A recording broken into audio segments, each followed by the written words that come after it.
झिया तू टिके झाड़ू मार दे से भीतर मु रोसे सार दउछि। मम्मी मु पछरे कर देबी एबे मु पढुछि। पाठ पछरे पढिबु एना जा झाड़ू मार।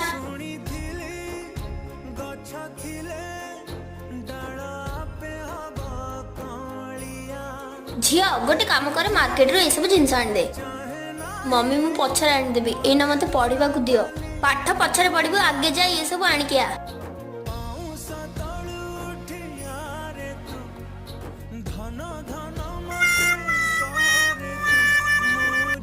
झिया ताहले एई पाठ पढ़ा होची तोरो। जेते बेले मु काम बतौची सेते बेले तो पढ़ा देखौछु आ एबे जाई कि सोचू जा पाठ पढ़े। मम्मी तमे बुझुनो काहे की काम कले बॉडी आ माइंड दीटा जाक थकी जाए। पाठ पढ़िबा पई माइंड रे रिलैक्स हबा बहुत जरूरी। मते क्षमा कर दे झिया पिला पाठ पढ़िबा बेले पेरेंट्स ताको डिस्टर्ब करबा कथा हाले से माने पढ़ारे फोकस करि पार।